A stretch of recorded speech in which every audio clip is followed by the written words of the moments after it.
Good morning, everyone. This is Father Nate, missionary priest in Italy, and thanks for joining us today, July 21st, on No Greater Delight, our podcast on Marian feasts and Marian meditations. Well, today we have a number of devotions, as you might expect. In Cività, in Cosenza, Calabria, Italy, they celebrate Madonna della Cività.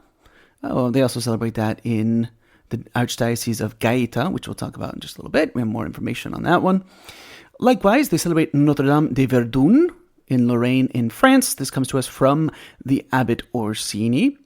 We're told that it's celebrated for numerous miracles. Saint Polycrane, the fifth bishop of Verdun, dedicated this church on his return from the Council of Chalcedon. So that was many, many moons ago. Likewise, in a number of locations, a number of sources, we're told that they celebrate the Blessed Virgin of the Hermitage of Einsiedeln in Switzerland. We're told that in the heart of Switzerland, at 910 meters of height, there is on this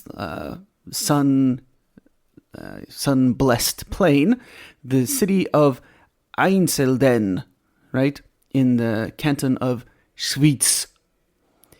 We're told that this is Einsiedeln is the heart of Catholic Switzerland, and even today there is the shrine of Our Lady of the Hermits and a monastery next door, right? Why exactly it's celebrated on today, I could not find out any sources, but we'll take their word for it. Now, we'll go back to Italy, where they also celebrate Madonna della Cività in Itri, which is the Archdiocese of Gaeta, in Latina, Italy, not so far from where I live.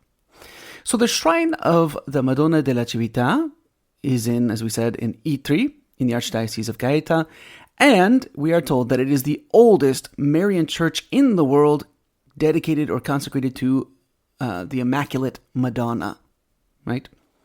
The first consecration of the sanctuary took place on the Monday after Pentecost in June 1491.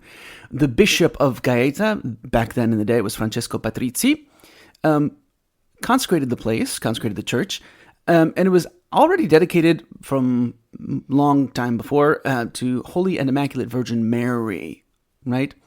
So it's interesting because it has this very close relationship with Mary Immaculate, right? Later, as we know, the dogma of the Immaculate Conception will be confirmed, and on February 10th, 1849, Pope Pius IX visited the shrine. It looks like he was exiled in Gaeta, which gave him the opportunity to confirm his desire to proclaim the dogma of the Immaculate Conception, which took place in 1854, right?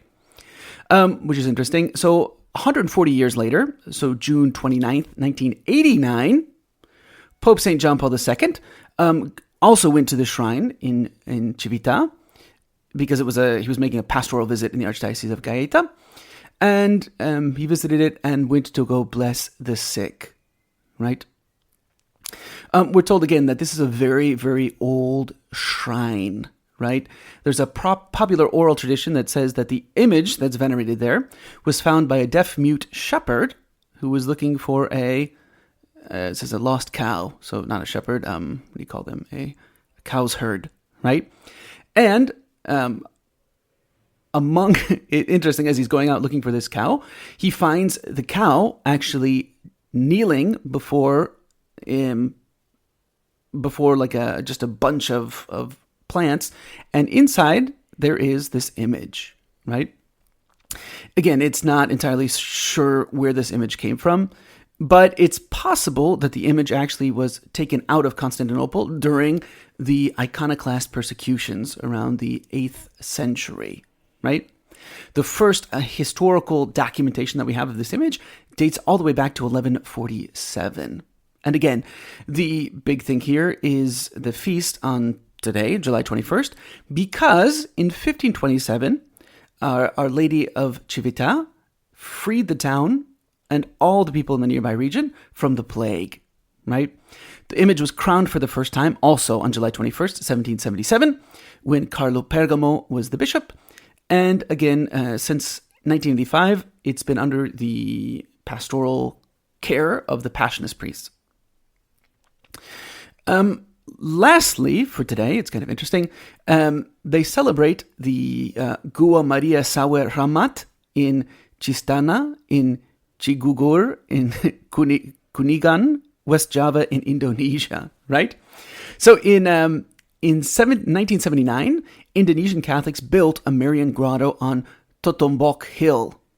So it's 23,000 feet. Yeah, 2,300 feet high. 23,000 would be big. At the foot of Mount Kereme, right?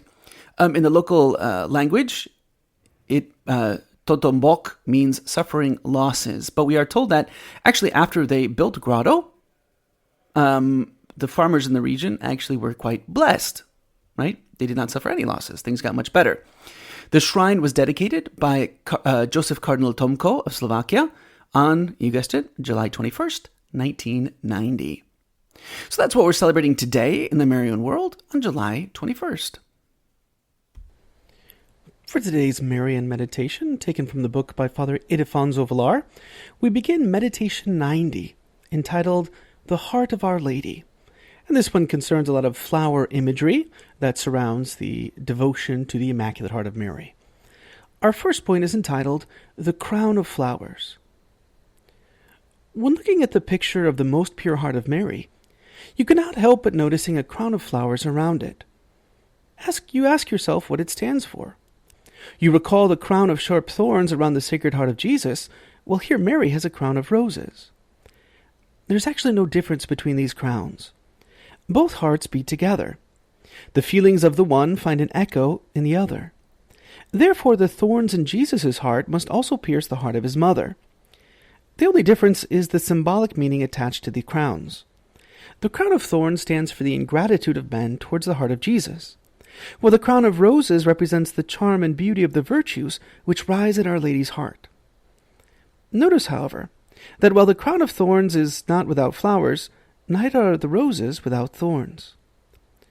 All those saintly souls which, undaunted by those sharp thorns, have chosen to embrace the heart of Jesus, have invariably been surprised to realize that the thorns had lost their sharpness.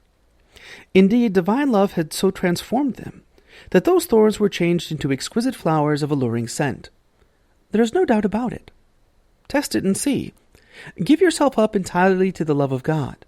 Try to enter his divine heart, and, in spite of the cross and thorns that surround it, you will experience unsuspected sweetness and hitherto unknown happiness.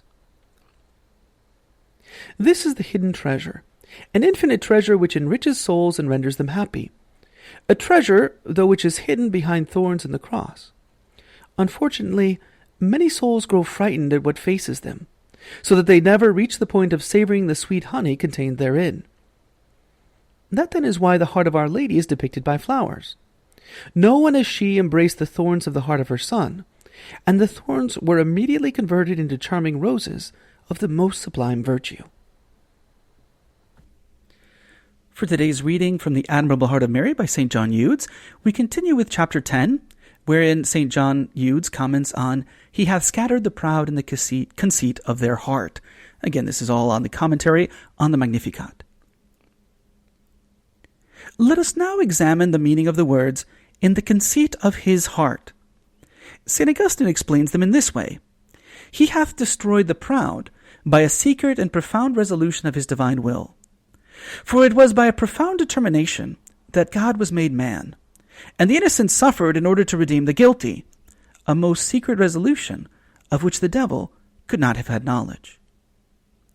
But because the Greek reads thus, "in the conceit of their heart," other doctors are led to offer this explanation: "He has destroyed and exterminated those whose hearts were filled with high esteem for themselves. Or else, he has scattered the thoughts and resolutions that the proud were meditating in their hearts. In conformity with these words of the prophet Isaiah, 'Take counsel together, and it shall be defeated.'"